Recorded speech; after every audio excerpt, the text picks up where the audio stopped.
No Boundaries Podcast, Josh Pooh, Q Kelly. Talk to me. Back with another episode, man. Today I want to talk about basically this whole thing with HBCU, PWI. Yeah. For those that are watching, we are going to have a special PWI versus HBCU debate. We're going to bring people from different schools in North Carolina or South Carolina also, PWIs, and also HBCUs. Bring them in a room, not necessarily arguing which is better, just talk about the different controversies and what made them want to go, what made them benefits. Benefits to going, so where they went.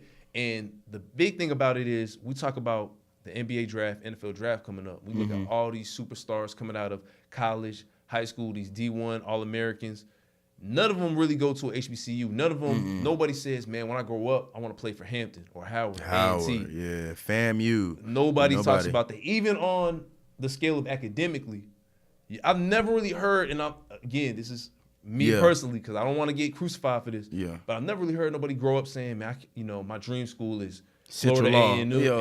A&M. Florida A&M, Central Law, or I want to go to John C. Smith. Like, it's always been, man, my dream school is Chapel Hill. Or when I was living in Virginia, I want to go to Virginia Tech. I want to go to Georgetown. You never heard nobody really say, Hampton or Virginia State. So I want to ask you, Q Kelly, because especially we both come from backgrounds, down south. Yeah. HBCUs are big. The Divine Nine is big. But at the same time, we live in North Carolina. Yeah. Duke, Carolina's in our backyard. Wake Forest, NC State. So Clemson is in our backyard. So what has been the whole thing with you growing up, seeing the HBCU and PWI? And obviously, we're both Niners. Yeah. So what made you never really take a HBCU seriously? Well, I always took HBCUs seriously. I think I got a negative depiction of HBCUs at an early age. So, like I said, I'm from the Raleigh area, so I seen Shaw, St. Aug, and I always seen them schools like be in the hood, which is nothing wrong with that. But I seen how old the dorms were. Yeah. I seen just the living environments that those kids had, and just like Shaw is one of the oldest schools in North Carolina.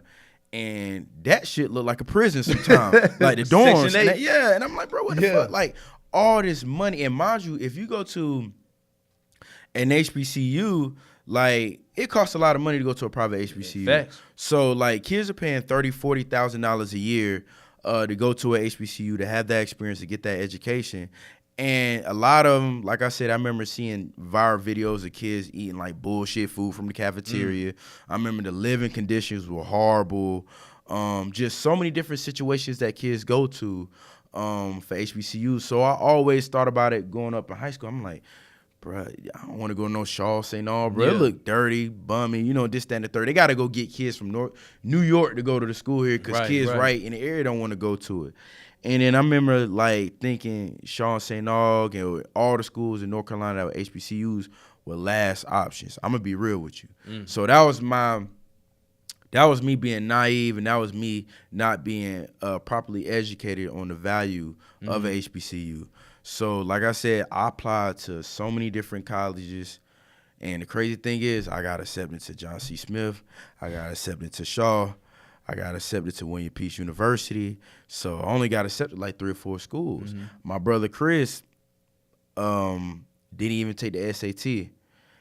Had below like a 1.6 or 7 in high school. I mean, my bad, Chris. No brats to my brother. It's just the thing is he never really applied himself that he, in school. Yeah, Chris if smart he, dude. He's smart dude. If he applied himself, he would have had a great GPA. So this the point I'm making. St. Aug allowed for my brother to come to school, summer school, do a bridge program where he can be able to prove himself that he could do the college coursework and material. Yeah. And then in the fall, they'll accept him into their freshman class. So, mind you, he didn't take the SAT, anything. So my brother goes there, get a 3.0 GPA, does his thing, like he excelled in school. Mind you, he told me like they took the time, helping him out one-on-one. The teachers really cared about him. He felt that connection. And you really seen how happy it was seeing people that actually cared for him. Because I went to a country school, East Wake, like I said, predominantly, like I said, you got whites, blacks, but the teachers were there that was white, and they had their own agendas. So you really didn't have teachers that cared for us and that really want us to do, great in school. So we never really value education like we should have. So I seen the benefits that HBCUs had on my brother. I'm like, damn. It changed from St. Aug, Shaw, to like, damn, they really giving people an opportunity that may just need somebody to believe in them. Yeah, extra push. And that extra push. And then you got some really smart people. Like I shout out to my cousin Shy. She went to Central, and she got in the pharmacy program. And she, out of our senior class at Eastway High School, she got the most scholarships out of anybody. And she one of the smartest people I know. And she wanted to go to Central to get that HBCU experience, and because she loved the school and a pharmacy program and what have it. So I think my narrative kind of changed for HBCU and the respect that I had for HBCUs, because it gave people opportunities that they'll never have, and like they gave people their own, kids their own space. And I remember like even picking my school, William Peace University. I went there. It was a smaller school. I knew I didn't want. I still was prejudiced against HBCUs going into college and stuff like that. So once I go to William Peace University, do my stint, I come out to Charlotte, and then I get older. I get more into media, and I just see, like, even on Twitter, you see different kids from A&T, like, oh, I got this internship at Google. Because I don't know why I always thought this, and the biggest trick in the book that they give us, if a company has a kid from Central or A&T right here and the kid from UNC Charlotte, your degree gonna mean more than that person from Central or A&T. Right. Because, you went to a PWI, so your degree gonna mean more.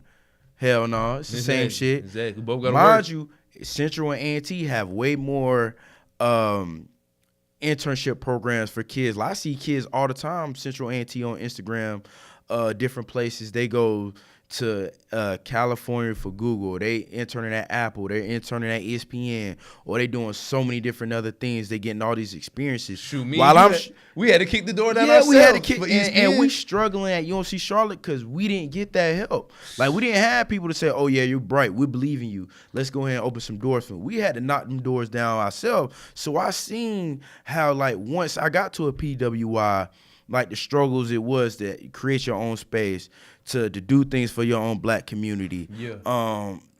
Like, and I understand, like, where I grew up, I feel too as well, how I grew up and how a lot of people, black kids at PWI grew up is totally different.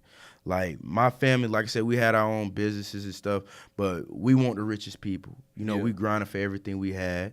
We lived in apartments, 2-bedroom, 3-bedroom apartments, and it's 8-9 people in there. You know what I'm saying? It's been with me and my brothers, like I said, shared beds and stuff. Like, so we grew up, you know what I'm saying, with a struggle and work ethic and stuff like that. So I go to a PWI where you got kids' parents, oh, my parents a doctor, my parents a lawyer, oh, my parents this, that, and the third. Well, they come from money. So I couldn't relate to those people that, this was my first time seeing black people that was privileged in a way. So it kind of threw me off because I'm like, you know what I'm saying, we all supposed to connect, we all black, but I realized then, like, everybody that's black ain't for you. You know what it is. And like you said, I like how you brought it back to your childhood. Yeah. Because, like, with me, nobody, like, playing sports, basketball, football, nobody ever said, bro, when I grow up, man, I want to play for the University of Florida A&M basketball program. You know what I'm saying? They say University of Florida. University of Florida. Yeah. You know what I'm saying? Nobody want to play for Florida A&M football. They want to play for Florida State. Yeah. Nobody want to play for North Carolina A&T basketball. They want to play for North Carolina. Yeah. So even when you go and take these trips, right? I done seen a lot of schools. Like here in Charlotte, obviously, you see UNC Charlotte. Then you see John C. Smith campus. Yeah, oh, man. And, in Tennessee, I seen University of Tennessee, Knoxville. Then I seen Tennessee Beautiful. State. That's right on the water, ain't it? Like near the water, pretty close, yeah. Close to the mountains, But at the same time, you see, like, Tennessee State. Don't get me wrong, and, like, when I was on campus, it was better than what I thought it was. Yeah. Most HBCUs are in the hood. That's facts. Most of them. Because they were built to service the black community. Yeah, exactly. You know what I'm saying? And so when you look at, like you said, you go to Raleigh, you see NC State facilities and stuff. Then you go to see Shaw or you see St. Aug or whatever, and you like, okay. And at the same time, like you said, they basically use everything as a pathway to get into those $70,000 salary jobs. Most of the people I saw were, I went to Chapel Hill Business School, man, and I'm making $75,000 a year or whatever. I never really saw those success stories from black people at HBCUs. Yep. But like you said, once you start growing up, you start seeing the pride. Beyonce just released that Netflix trailer, Homecoming, the Netflix movie Homecoming, and she was talking about the pride that she, found from people that went to HBCUs. Like you said, Kelly Rowland even said, I wish I would have went to HBCU. HBCU, yeah. My ex, she went back to Tennessee State. She had so much pride coming from Minnesota. She from Minnesota, and the pride she had being a Tennessee State Tiger. You know, where Oprah went. It's unmatched. It's unmatched. Yeah. You never like. And again, I remember when y'all told me y'all went to a Winston-Salem State game. Oh man, it might not be as packed as North Carolina Tar Heel game, but I mean, I remember just going. The pride. Man, it's crazy. Just the pride, everybody hyped, the environment, like everybody standing up, clapping, dancing, turning up. They playing finito, like the dancers going crazy, and you just see you see the older Rams, like Winston-Salem State, come back, and they alumni having a hell of a time, and it's like damn. And I remember like being at UNC Charlotte, like just not even have that much pride for my school, and you seeing people from A&T Central, everybody had that pride, and like coming from a PWI.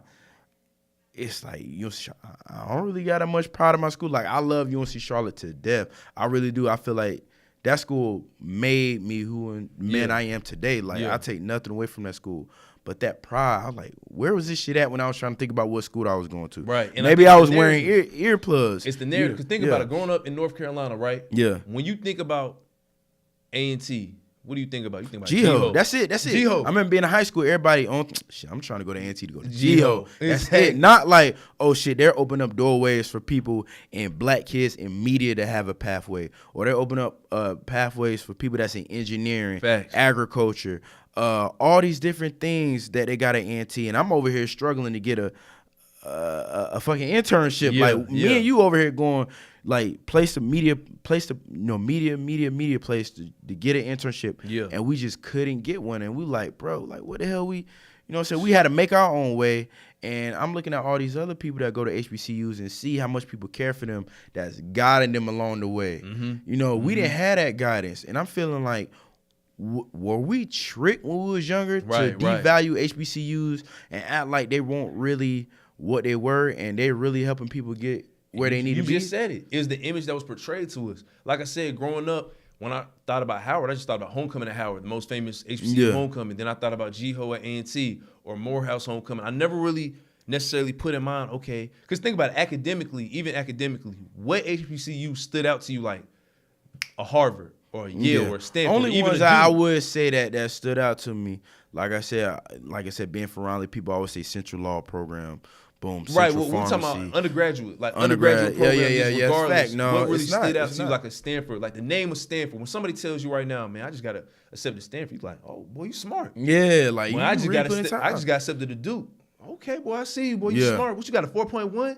Everybody gonna see what's going on with you. But if you say, man, I just got accepted to Hampton or Howard, the prestige isn't there compared to the PWI like those. Yeah. Now again, everybody has the low quality, educational systems. Like if I said right now, I just got accepted to NC State or South Carolina. Academically, they aren't really on a scale like a Yale or a Harvard. But at the same time, you would still hold it more so above. Like, oh well, you got accepted to South Carolina upstate. Then people gonna look like, exactly. Oh, okay, well, all right. That's what's up. You know what I'm saying? Like, and whose fault is that? It's how it's portrayed to us. I think, and it's also like you think about like even the reason why how it's portrayed to us, and it goes back to a deeper root of African Americans. What we got to do better in our community is to put money back into HBCUs. That's fact. So you think about like Shaw, St. Aug, A&T, like all Central, like Winston-Salem State, all these HBCUs, man, and even shout out to I forgot the school in Greensboro that got pretty much getting Bennett College. That they get their accreditations taken away. Like all these schools that have paved the way through civil rights, through giving black people education, to breaking barriers and giving people internships, jobs, opportunities. Right. Stephen A. Smith, the highest paid ESPN personality and analyst, went to Winston-Salem State University. Yep. You think about some of your most famous actors and actresses and lawyers and businessmen came from Howard University. Yep. So you think about all these things and you put it together and you think about why are we not putting more back into our HBCUs and putting that, which I think the pride is getting there back again because now we have social media and now you can see all those things. Like think about it. Like when HBCUs put up a swag surf video. Oh, Now yeah. you got PWIs putting up swag surf Yeah, videos yeah. to show who's more Yeah. lit. Or, you see Anti-G-Ho when they have their little pep rallies and shit like that. And you see how lit they are, or any other school. And you Yeah. see that pride Yeah. or when people talk about it. So now with social media and even with personal experiences with other friends and peers that we have, now we get to see that other side. But now it's time, I believe, to put back into our HBCUs, and I think we got to do a way better job so kids coming up can realize the value is just as much as going to an NC State, just as much as going to a Wake Forest, just as much as going to a UNC Charlotte. I'm gonna be real with you. I think it's a battle that's so far gone, and this is why I hate to be the pessimist or to play devil's advocate. But let's be real. We even talk about sports wise. The number one player in the nation for this year, was going to with Memphis. Coming up, class 2019, he's going to Memphis. Yeah. Before that, the number one player in the nation, Zion or RJ Barrett, whoever, went to Duke. When's the last time or whenever will we see a top 10, top 100, I'll even go as far as a top 200 player commit straight off the bat from high school to a HBCU? Now, here's the thing, right? Even let's just look at our D1 HBCUs, right? The facilities. Yeah. Let's look at the name brand.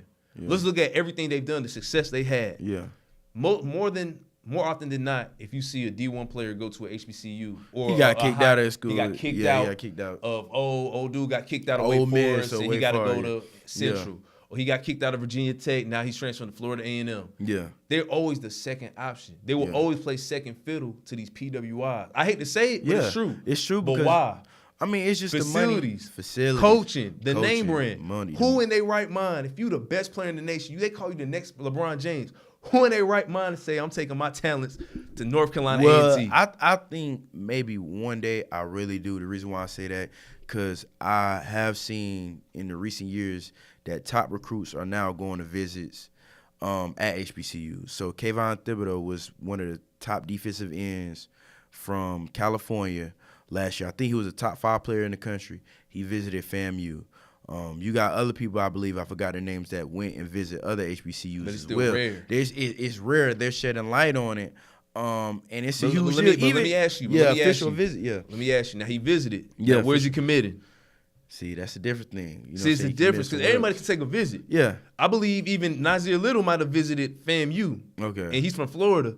But let's be real. We know he's not. He didn't even have them in his top 20 before he committed to North Carolina. Because we all know what time it is. At the end of the day, and let's say the top you gonna play kid for whatever no-name coach it is at Tennessee State, or you gonna play for Roy Williams or Coach K? I truly believe one day it's gonna happen.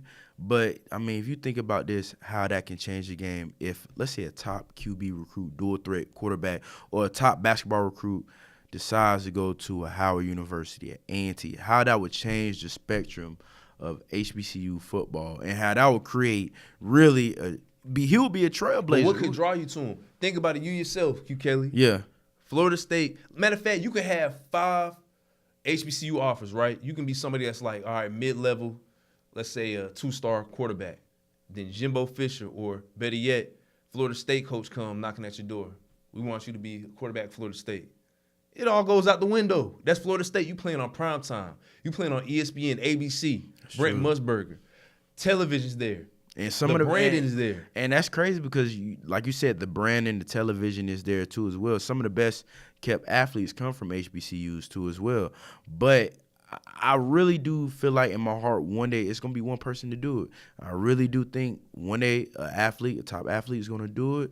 But I don't know what it's going to take. And you got to also think about the sponsorships. Like, we're talking about college basketball. You know, it goes deeper. It goes back to AAU teams and what brand they're up under and what teams they're up under to decide what school a kid goes to collegiately.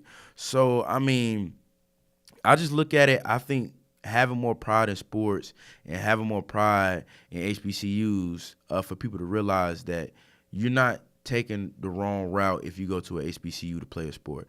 I feel like if that's where the school you want to go to, like, and even in basketball nowadays, even look at Ja Morant. You look at different guys that's come. Chris Clemens out of Campbell University. the top scorer in Division I history coming out of Campbell. You can make it in basketball out of Anywhere. any school you want to go to. Like, we have social media nowadays. John Morant, I've never seen that man play a day in my life to the tournament, but you see him consistently on SportsCenter because social media is changing now. You can get exposure anywhere now. Here's the funny part about it. John Morant is another great story of, think about it. Before that, John Morant had, about 2 or 3 offers? South Carolina State, HBCU, a couple of other HBCUs. Yeah. But the one PWI that came out of nowhere, Murray State out of Kentucky. Out of Kentucky. And he shot to Murray State because of a PWI and the name brand. Was bigger than South Carolina State in his own backyard. Yeah, because think about how he would have changed that program if he would have went out there and just balled out. But he saw what happened. He saw what it was. Even Damian Lillard, I think, had about the same story. Yeah. He'd rather go to a no-name Weber State PWI than some of the bigger names of HBCUs that were offering him at the time. And I'm going to ask you, you're a father. Yeah. You got a son that's a 5-star All-American. He's on the cover of magazines, almost on Zion level. And you got Carolina, Duke, Kentucky, Kansas, Notre Dame, Florida, Florida State, UCLA. And here comes A&T, Central, Hampton, Claflin University, Lincoln University. I'm not trying to make fun of those schools. Yeah, I'm just saying compared to those big blue schools. bloods and stuff. Matter of fact, I'll even throw in a small school like a Clemson basketball, right? Yeah. What you gonna tell your son to do? Are you really gonna tell? You see the facilities. Even a school like Florida State that's bigger in football got better basketball facilities than A&T or Central. You see the facilities. You seeing that you're gonna be on primetime ESPN Saturday night games. He has the chance to play Duke, Carolina. But you said, nah, maybe that Central A&T rivalry is a little bit better. Stop playing. I mean, come on, what you gonna tell your son? Hey, it's gonna be tough, and man, you know what I'm saying? That's when it come back to it, like right there. And that's the sad part about it, because he could really be a trailblazer. Like, think about it. If I had a son that was a number 1 pick, a number 1 recruit in the country, and he can go to A&T and change the whole landscape of how, and that's what you got to go back to. Who's willing to take that risk? Yeah.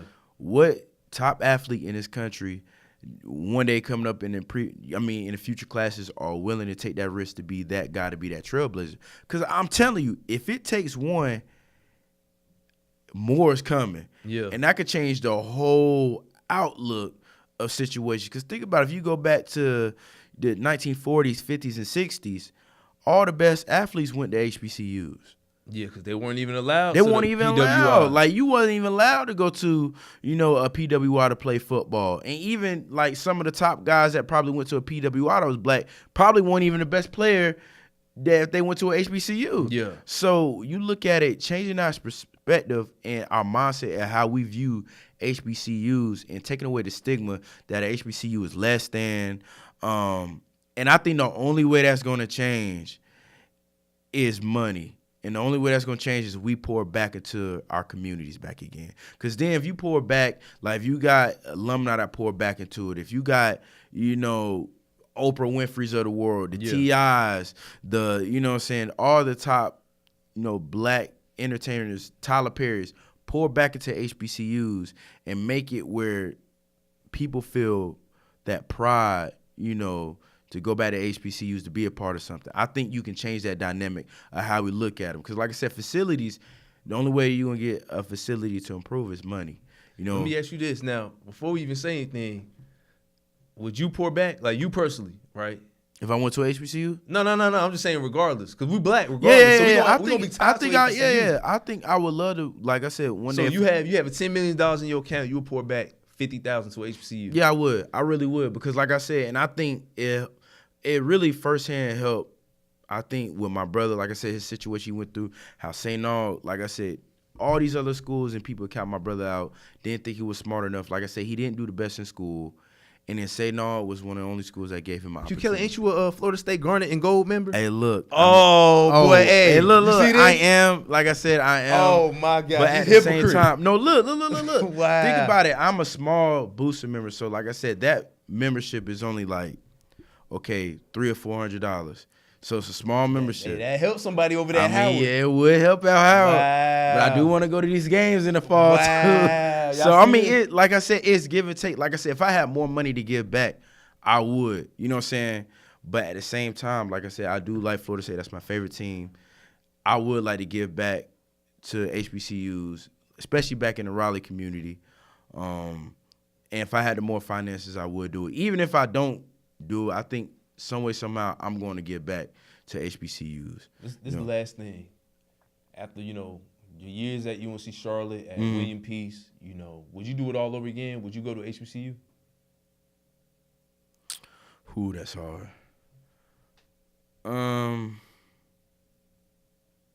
If I can do it over again, would I? I think I'm gonna keep it a band. If I would have went, which I had a chance to go to A&T, if I would have went to their summer bridge program, didn't do it. If I would go back, I think I'll be further along where I think I would want to be right now. Yeah. Because I think the opportunities will be there for me, like I said, but at the same time, I don't regret anything, the choices I made. Like I said, I made some amazing people, so many great experiences going to a PWI. 'Cause I think I see, I see both sides. Like I said, I see, and that's why I realized there's so many different type of black people and so many different people that you can network with. Because like I said, going to a PWI, you realize, like, damn, it's some black people that's privileged out here. Some black people that's anime people. There's some black people out here that's like some social, justice warriors. There's some black people out here that's a part of all different cultures and spectrums at a PWI. And if I can go back, I wouldn't change it. But at the same time, if I would pursue another degree, I would go to a HBCU. Like, I'm already about to finish up a master's, but if I decide to go to another master's or I want to get a PhD, I would go to a HBCU. That's love. That's what it is. What about you? Do you think if you had a chance to change anything? I would change the dang thing. Oh, shoot. Listen. I love HBCUs or what they're doing for the black community. Mm-hmm. But I feel like everybody got their own path and purpose. Facts. You know what I'm saying? And I feel like I said, like you said, anybody can make it to the NBA from anywhere. Anybody can, become a doctor or a lawyer from any school. I just feel like, regardless of, because like I said, there's always the pros. We talking about all the pros with HBCUs, which we want to do, but there's still cons. Some days, like I said, my brother ate sandwiches and potato chips in the cafeteria because they ran out of food. Smith. But look, think about it. You went to a small, when you first came out of high school, you went to Liberty University. Yeah, Liberty. And then you went to a small Division 2 or 3 basketball program in West Virginia. If you took that back and let's say Winston-Salem State said they wanted you to come play for them, instead of you going to that. Yeah. I would do that. Yeah. You would do it. I mean, for a scholarship. No, for no scholarship. No. Oh, man. So you would do. I ain't gonna lie to you. Why not? Mind you, you're playing Winston-Salem State. You're playing, the Shawans of the world. You playing, what I'm saying? It's a lot of John C. Smith, the rival, Livingstone, opposed to playing in, West Virginia. I mean, because you got to remember when I was there for free. You know what I'm saying? Yeah. So it's not like I chose to go to West Virginia. They recruited me and said, listen, obviously, well, you can play for free. So at the end of the day, I'm not paying to play. And it's no disrespect, but we done covered Seattle Blade basketball. Yeah. We done covered the MEAC basketball. Yeah. And let's be real, it's just the talent level, or not even talent level. There's some guys that, they got talent. But it's just not where you want to. It's not something you dream of. It's not something that you want to. Like, that was an opportunity brought to me, what I'm saying, when I was at a pro-am in Philly. But if somebody came to me right now, like, look, or came to you right now and said, look, man, Kelly, man, you come, be a walk-on at, Florida A&M right now. But you're still going to have to pay that tuition. It's a private school still. You're going to be like, I just go ahead and be a regular student. I can see it. So pretty much you feel like the path you're on, you wouldn't change anything. Wouldn't change anything. I don't think so. I think, like I said, God got everybody on their path for a reason. Exactly. I definitely think we have to give back to HBCUs. No, you're right, though. And like I said, I see much fight on Twitter. PWIs better, HBCU better. Well, black people at PWIs are trying to create their little own. Because you remember UNC Charlotte used to have their thing where they felt like they had their own HBCU kind of with the black community. I think it's important to have your own, community within a PWI, but it's not that same experience. Exactly. We have to continue this on the next episode. We probably gonna have Jazz, Vashti, like you said, your boy Brad come through. So again, let's give them social media. Like I said, Instagram QKelly_the_great, and if you want to get us on SoundCloud, like I said, it's official No Boundaries. That's right. YouTube, Scope TV. Remember, No Boundaries. Like, subscribe, comment. Official No Boundaries on Instagram at Young Sapu on Instagram. Shout out producer Daryl Mays. Shout out there. A1 Quality 100, man. We appreciate you. And again, for No Boundaries, Q Kelly, Josh Sapu. We out. Love.